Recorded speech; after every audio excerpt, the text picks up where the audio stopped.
Sou a mãe do João, do Pedro e da Maria. Você viu que eu tenho uma imaginação fertilíssima. Meus filhos têm os nomes mais rocambolescos possíveis. Diz Gilberto Gil que a gente precisava voltar a ser brasileiro até em nome de filho. Então eu aderi logo. Gosto de música, gosto de cinema, gosto de ler, gosto de cozinhar, gosto de plantar.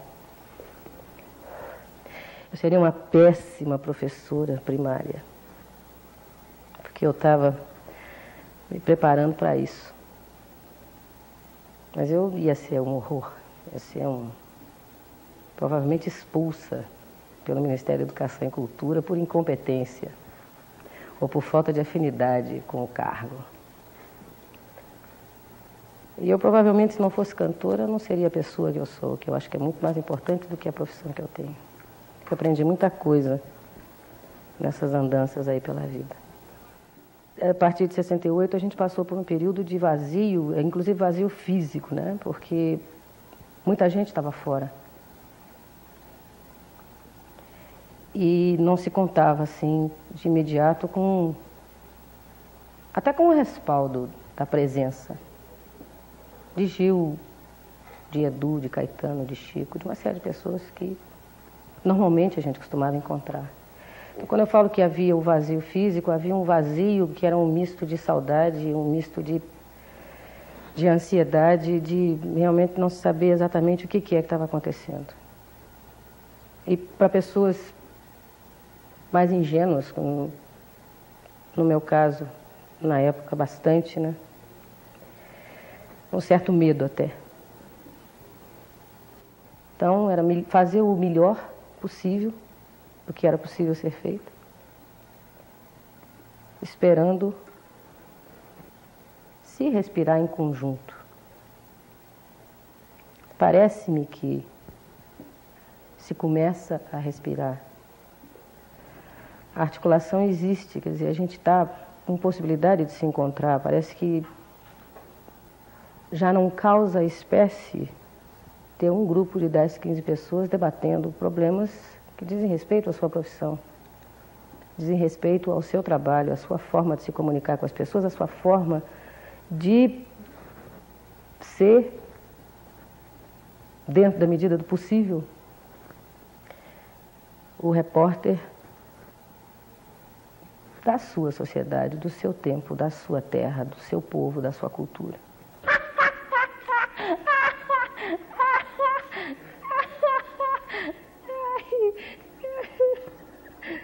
É natural, meu filho, ó. Não tem nem aquela coisa de colar aquele cimento, né? É natural mesmo. Que barato.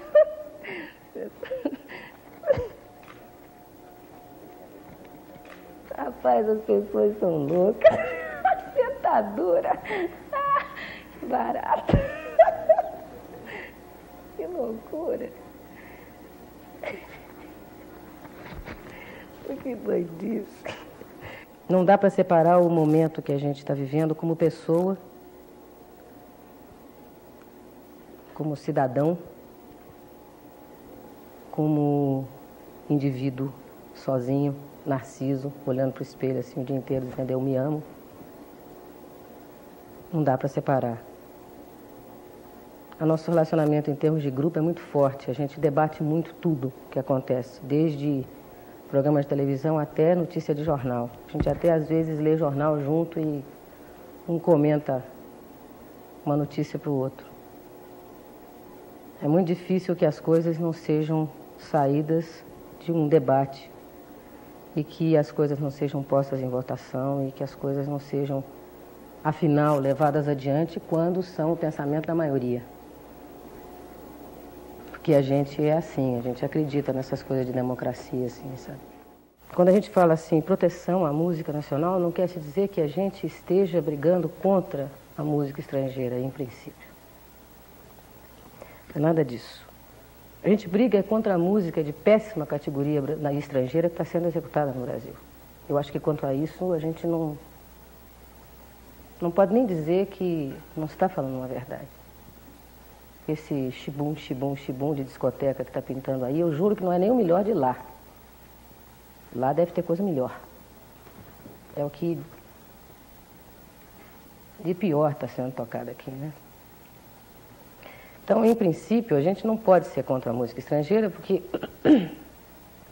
de repente você pode estar sendo contra Duke Ellington. E aí a gente está sendo imbecil. Que a coisa já está chegando num ponto de loucura tal, de massificação tal, que ok, é a mesma coisa que tudo bem. Entendeu, bicho? É isso aí. Tá tudo assim, tá sabendo? Isso aí, Helena. Viu, carinha? E não dá para viver num país assim, né? Acho que é um equívoco em relação a Dona Irã, sabe? As pessoas confundem a obra do compositor Adoniran Barbosa com com o personagem que ele fez a vida inteira. Adoniran não é uma pessoa para se estar rindo dele. Você sorri. É um camarada muito sério para a gente estar fazendo cães a toda hora, sabe? Tem uma história do Moacir Santos que é boa nisso. O jeito que ele fazia arranjo, as pessoas não se conformavam, né?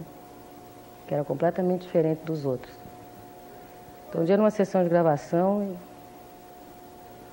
um trompista resolveu encrencar lá, com o jeito que ele escreveu o arranjo dele. Falou, mas não se escreve assim, maestro, o senhor me desculpe, me perdoe, não me leve a mal, mas não se escreve assim. Ele falou, mas toque. Aí o cara tentou tocar a segunda vez, falou, maestro, o senhor me perdoe, mas não dá para tocar porque não se escreve assim, como o senhor escreveu para trompa. Ele falou, não escreve? Ele falou, não. Eu falei assim, então saia dizendo por aí que Moacir escreve. Eu gosto assim de Saudosa Maloca, é o meu jeitão. Eu estive conversando com a Dona Irã antes de cantar, porque de repente podia ser que ele se sentisse muito agredido por isso. E ele falou que era exatamente o contrário. Agora, eu só cantei assim, lento e arrastado, porque eu não acho graça. Sabe? Não acho graça.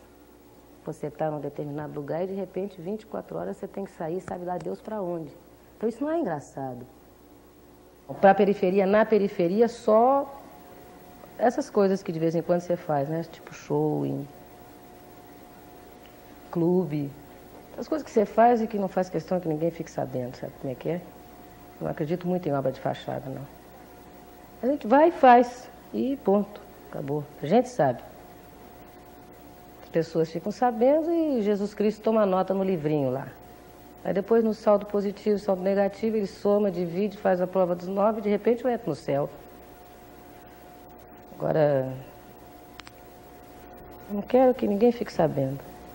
Já fiz alguma coisa assim, vamos conversar a respeito de outra coisa. Tá? Não é que eu não queira, até tenho feito alguns programas de televisão, fiz uns 2 ou 3 especiais nos últimos tempos. Porque eu estou a fim de fazer legal. Sabe, podendo fazer as coisas que eu acho legais. Você sabe que um dia desses, faz tempo isso, eu fui convidada para fazer um programa de televisão, um plástico desses aí.